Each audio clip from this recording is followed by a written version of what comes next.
2026 JEE main first session exam കഴിഞ്ഞപ്പോൾ അതിന്റെ percentile score വന്നിരിക്കുകയാണ്. ബെർലിനിലെ കുട്ടികൾ എപ്പോഴത്തെയും പോലെ തന്നെ അതിഗംഭീരമായ ഒരു സ്കോർ തന്നെയാണ് നേടിയിരിക്കുന്നത്. അതിലൊരു മിടുക്കനാണ് ഇന്ന് നമ്മോടൊപ്പം ജോയിൻ ചെയ്യുന്നത്. Meet Alfred Jenson. Congratulations. Thank you. അപ്പോൾ ഇതിപ്പോൾ എന്തിനാ ഈ കൺഗ്രാറ്റുലേഷൻ കൊടുത്തതെന്ന് വെച്ചാൽ നമ്മുടെ 2026 ജെഇ മെയിൻ ഫസ്റ്റ് സെഷനിൽ നല്ല ഗംഭീരമായൊരു പെർസെന്റൈൽ സ്കോറാണ് നമ്മുടെ ആൽഫ്രഡ് കൈവരിച്ചിരിക്കുന്നത്. സോ ആദ്യം തന്നെ ആൽഫ്രഡിനെ ഞങ്ങളുടെ പ്രേക്ഷകർക്ക് വേണ്ടിയിട്ടൊന്ന് ഇൻട്രൊഡ്യൂസ് ചെയ്യാമോ? ഹായ്, ഞാൻ ആൽഫ്രഡ് ജെൻസൺ. ഞാൻ ഇപ്പോൾ 12th കെ സ്കൂൾ മാന്നാനത്ത് ഇന്റഗ്രേറ്റഡ് ബാച്ചിൽ പഠിക്കുന്നു. യെസ്. എവിടെയാ മോനെ വീട്?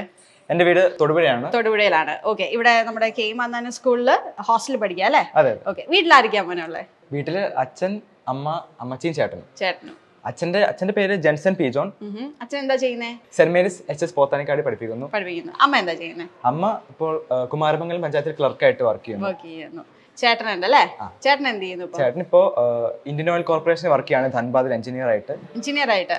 ഓക്കെ. അപ്പൊ ചേട്ടൻ എവിടെയായിരുന്നു പഠിച്ചതും ഈ ഒരു എഞ്ചിനീയറിംഗ് ഒരു പാസ്സായതൊക്കെ എവിടുന്ന്, ഏത് ഇൻസ്റ്റിറ്റ്യൂഷനിൽ നിന്നായിരുന്നു? ചേട്ടൻ IIT മദ്രാസില്. IIT മദ്രാസ്. വാവ്. ഓക്കെ.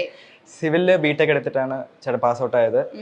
ചേട്ടൻ പഠിച്ച ഒരു സെയിം പാതയിൽ തന്നെ പോകാനാണ് എനിക്കും ആഗ്രഹം. ചേട്ടനും നമ്മുടെ ബ്രില്യന്റിലെ സ്റ്റുഡന്റ് തന്നെയായിരുന്നു? അതെ. ചേട്ടൻ 9 തൊട്ട് ബ്രില്യന്റ് ഫൗണ്ടേഷൻ ക്ലാസ്സിൽ ഉണ്ടായിരുന്നു. 9th തൊട്ടല്ലേ? Very good. അപ്പം ചേട്ടൻ തന്നെയാണോ അവന്റെ ഒരു റോൾ മോഡൽ, അല്ലെ മോട്ടിവേഷൻ, ഒരു ഇൻസ്പിറേഷൻ? ചേട്ടൻ വഴികാട്ടി ചേട്ടനാണ് ആയിരുന്നു. ഓക്കെ. സ്വാഭാവികമായിട്ടും ചേട്ടൻ 9th തൊട്ട് തന്നെ ഈ ഒരു എഞ്ചിനീയറിംഗ് ഫീൽഡിലേക്ക് താല്പര്യപ്പെട്ടു. ആ ഒരു ജേർണി കണ്ടാണ് മോൻ ഇവിടെ എത്തിയത് അല്ലേ? അപ്പോ മോൻ ഏതൊരു ഇൻസ്റ്റിറ്റ്യൂഷൻ ആണ് താല്പര്യപ്പെടുന്നത്? ഇത്ര നല്ലൊരു സ്കോർ ലഭിച്ചു, ഇനിയിപ്പോ ജെഇ അഡ്വാൻസിന്റെ പ്രിപ്പറേഷൻ നടക്കാണ്, അത് വരാനുണ്ട് അല്ലേ?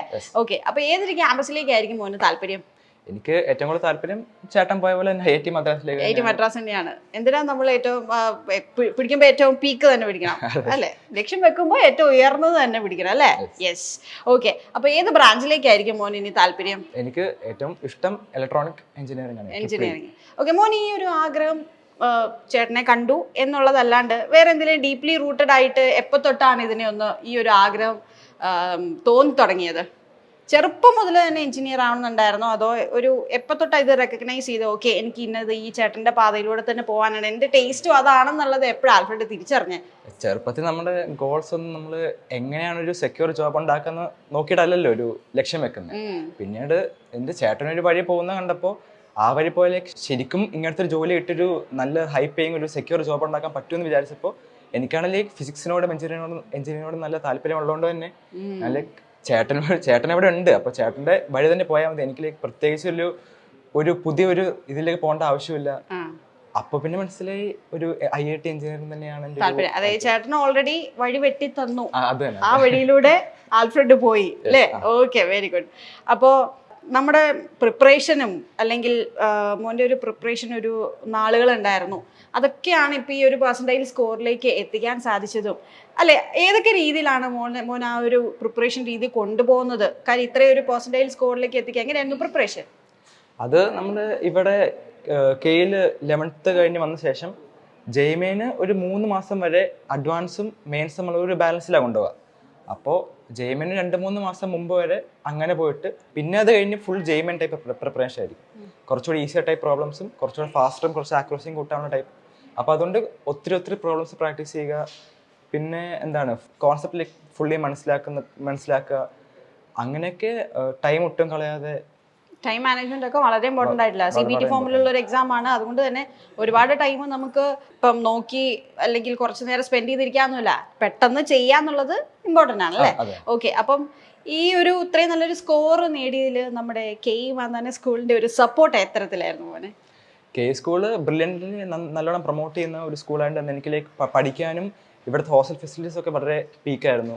അതുകൊണ്ട് തന്നെ എനിക്ക് അതിനോട് എനിക്കൊരു പഠിത്തത്തിലേക്കൊരു പ്രശ്നം തോന്നിയിട്ടില്ല. അതിലേക്ക് ഫുള്ളി എൻ്റെ പഠിത്തത്തെ ഫെസിലിറ്റേറ്റ് ചെയ്യുന്ന സൗകര്യങ്ങളായിരുന്നു ഈ സ്കൂളിലുണ്ടായിരുന്നത്. അപ്പം സ്വാഭാവികമായിട്ടും എല്ലാവരും ചിന്തിക്കുന്ന ഒരു കാര്യമാണ്, നമ്മുടെ കുട്ടികൾക്ക് അങ്ങനെ ഡൗട്ട് വരില്ല.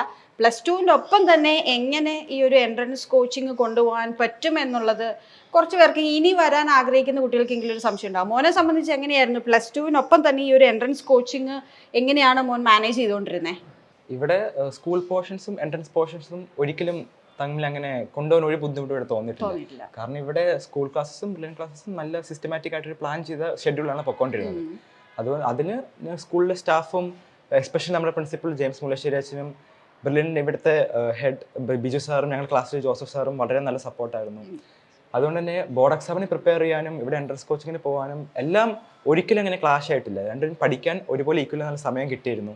അതുകൊണ്ട് ബോർഡ് എക്സാമിനും പഠിക്കാനും ഇപ്പോൾ നല്ല സമയമുണ്ട്. എൻട്രൻസിൽ ഫോക്കസ് ചെയ്യാനും പ്രോപ്പറായിട്ട് പ്ലാനിങ് ഞങ്ങൾക്ക് ജോസഫ് സാറും ബിജു സാറും ഒക്കെ തരുന്നുണ്ട്. അപ്പോൾ അതങ്ങ് ഫോളോ ചെയ്ത് പോയാൽ വളരെ നല്ല ഈസി ആയിട്ട് സ്മൂത്ത് ആയിട്ട് പോകാൻ പറ്റും. ഓക്കെ, അപ്പോൾ പഠിക്കണം എന്നുള്ളത് ആൽഫ്രഡിനും ഇവിടെയുള്ള സ്റ്റുഡൻസിനും അറിയാം. അതെങ്ങനെ പഠിക്കണം എന്നുള്ളത് നിങ്ങളെ ഗൈഡ് ചെയ്യുന്നുണ്ടായിരുന്നു. നമ്മുടെ കെയും സ്കൂളിലെ സ്റ്റാഫ്സ് ആണെങ്കിലും അതുപോലെ തന്നെ നമ്മുടെ ബ്രില്യനിലെ സ്റ്റാഫ്സ് ആണെങ്കിലും കൃത്യമായിട്ട് ഗൈഡ് ചെയ്യുന്നുണ്ടായിരുന്നു. ആ പാതയിലൂടെ പോയി എന്നുള്ളതാണ് ഒരു എന്താ പറയുക ഒരു കൺക്ലൂഷൻ അല്ലേ? ഓക്കെ, അപ്പോൾ ആൽഫ്രഡ് ഇനിയിപ്പം നമ്മുടെ ജെയ്മെയിൻ സെഷൻ 2 വരെയാണ് അല്ലേ? അപ്പോൾ ഫസ്റ്റ് സെഷൻ എഴുതി നല്ല ഇത്രയും ഒരു ഹൈ സ്കോർ ലഭിച്ച ഹൈ പെർസെൻറ്റേജ് സ്കോർ ലഭിച്ച ഒരാളെന്നുള്ള രീതിയിൽ ഇനി എങ്ങനെയായിരിക്കാം സെക്കൻഡ് സെഷൻ എങ്ങനെയാണ് നമ്മൾ അപ്പിയർ ചെയ്യേണ്ടത്? സെക്കൻഡ് സെഷൻ എഴുതാൻ പോകുന്ന ഒരുപാട് സ്റ്റുഡൻസ് ഇത് കാണുന്നുണ്ട് അല്ലേ? അപ്പോൾ അവർക്ക് വേണ്ടിയിട്ട് എന്താണ് മോന് പറയാനുള്ളത്? ജെയ്മെയിൻ്റെ ഒരു നോർമൽ സ്റ്റാറ്റിസ്റ്റിക്സ് വെച്ചിട്ട് സെക്കൻഡ് സെക്ഷൻ എപ്പോഴും ഫസ്റ്റ് സെഷനേക്കാളും ടഫായിരിക്കും. 2025 പേപ്പർ വെച്ച് നോക്കുവാണെങ്കിൽ ഈ വർഷത്തെ പേപ്പറും കുറച്ചുകൂടെ ടഫായിരുന്നു 2025-നേക്കാളും. എക്സ്പെക്ട് ചെയ്തിട്ടില്ലേ ഇത്രയും ടഫ്നെസ്, ബട്ട് ഹാൻഡിൽ ചെയ്യാൻ പറ്റുമായിരുന്നു, but A little bit more tougher. അതുകൊണ്ട് സെഷൻ 2 പോകുമ്പോൾ കെമിസ്ട്രി ഒക്കെ നല്ല കൺഫ്യൂസിങ് ആയിരുന്നുകൊണ്ട് തന്നെ കെമിസ്ട്രി ഒക്കെ ഒന്നുകൂടെ റിവൈസ് ചെയ്ത് പോവുക. മാത്സിനൊക്കെ സ്പീഡ് കൂട്ടാൻ ആക്യുറസി നോക്കാൻ അങ്ങനത്തെ ടൈപ്പ് പ്രാക്ടീസസ്.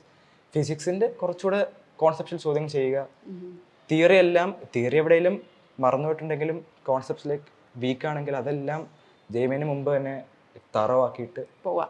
ജെയ്മെയിൻ സെഷൻ 2 സ്റ്റുഡൻസിനെ സംബന്ധിച്ച് അവർക്ക് ഇപ്പം ഫസ്റ്റ് എഴുതിയ കുട്ടികളെയും അവരുടെ ഈ ഒരു പ്രോപ്പർ ഒരു എന്താ പറയുക അവരുടെ എക്സ്പീരിയൻസിലൂടെ നിങ്ങൾക്ക് ഇനി സമയമുണ്ടല്ലേ അവർക്ക് ഇനി അത് കറക്റ്റ് ചെയ്യാനുള്ള സമയമുണ്ട്. ഇപ്പൊ കെമിസ്ട്രിക്കൊക്കെ ഒരു ട്രെൻഡ് ചേഞ്ച് ആയിരുന്നു ഇത്തവണത്തെ ജെയ്മെയിന് നമുക്ക് കാണാൻ സാധിച്ച. മോൻ എങ്ങനെയായിരുന്നു ആ ഒരു കെമിസ്ട്രിയുടെ ഒരു പേപ്പർ കണ്ടപ്പോഴും അല്ലെ ഫിസിക്സ് മാത്സ് ഈ 3 സബ്ജക്റ്റ് കണ്ടപ്പോൾ എന്താണ് ആദ്യം തോന്നിയത്? കെമിസ്ട്രി നമ്മുടെ ഇവിടുത്തെ റിവിഷൻ മോഡൽ സമയത്തൊക്കെ ഇപ്പോൾ NCERT ബേസ് ചെയ്ത് ട്വിസ്റ്റഡ് ക്വസ്റ്റൻസ് ഒക്കെ ആയിരുന്നു ഞങ്ങൾക്ക് ലഭിച്ചുകൊണ്ടിരുന്നത്. ആ സെയിം പാറ്റേൺ തന്നെയാണ്. അത് ഒരിക്കലും പ്രതീക്ഷിച്ചില്ല ജെയ്മെയിൻ അങ്ങനെ വരുന്നു, പക്ഷേ ആ സെയിം പാറ്റേൺ പോലെ തന്നെയാണ് ജെയ്മെയിനും വന്നത്. കൺഫ്യൂസിങ് ആയിരുന്നെങ്കിലും പ്രാക്ടീസ് ഉണ്ടായിരുന്നത് കൊണ്ട് എനിക്ക് ഈസി ആയിരുന്നു. ഫിസിക്സ് നമ്മൾ അഡ്വാൻസ് ലെവലിലും കുറച്ച് പ്രോബ്ലംസ് ചെയ്ത് പഠിച്ചുകൊണ്ട് തന്നെ ഈ പ്രോബ്ലംസ് ഹാൻഡിൽ ചെയ്യാൻ വലിയ പ്രശ്നമില്ലായിരുന്നു, പക്ഷേ ടൈം കുറച്ചുകൂടെ എടുത്തു എന്ന് മാത്രം. മാത്സ് ജെയ്മെയിൻ മാത്സ് എപ്പോഴും ലെങ്തിയാണ്, കുറച്ച് ടഫാണ്. അതെന്തായാലും ഒരു എബോ ആവറേജ് മാർക്സ് പ്രതീക്ഷിച്ച് വെക്കുക, അതിനനുസരിച്ചുള്ള പ്രിപ്പറേഷൻ ചെയ്യാന്നുള്ളത് ഇമ്പോർട്ടന്റ് ആണ് അല്ലേ? ഓക്കെ. അപ്പം ഫൈനലായിട്ട് ഇനി മോൻ എന്താ പറയാനുള്ളത്? നമ്മുടെ ജെയ്മെയിൻ സെഷൻ 2 എഴുതാൻ പോവുകയാണ്. അറ്റ് ദ സെയിം ടൈം നല്ലൊരു പെർസെൻറ്റേജ് സ്കോർ കിട്ടി. എന്താണ് ഇനി നമ്മുടെ പ്രേക്ഷകരുടെ അടുത്ത് ഫൈനലായിട്ട് മോന് പറയാനുള്ളത്? ഫൈനലായിട്ട് I thank God, I thank all my teachers, staff, my parents and everybody who supported me, and do the best for all of you who are appearing for session 2. All the best and thank you. Yes, അപ്പോൾ thank you so much Alfred for sharing your experience with us. ഇനിയും മുന്നോട്ട് എല്ലാവിധ ഭാവങ്ങളും നേരുന്നു. JEE advance വരുന്നുണ്ട്, prepare well. ഇനി അതിനുള്ള preparation നന്നായിട്ട് കൊണ്ടുപോവുക. JEE അഡ്വാൻസിന് നല്ലൊരു റാങ്ക് കിട്ടിയിട്ട് ഞങ്ങൾക്ക് ഇതുപോലെ വീണ്ടും ഞങ്ങളുടെ പ്രഷറുടെ മുന്നിലേക്ക് ആൽഫ്രഡിനെ കൊണ്ടുവരാൻ സാധിക്കട്ടെ. All the best. Thank you. Brilliant Study Center, India's #1 coaching center for NEET and JEE.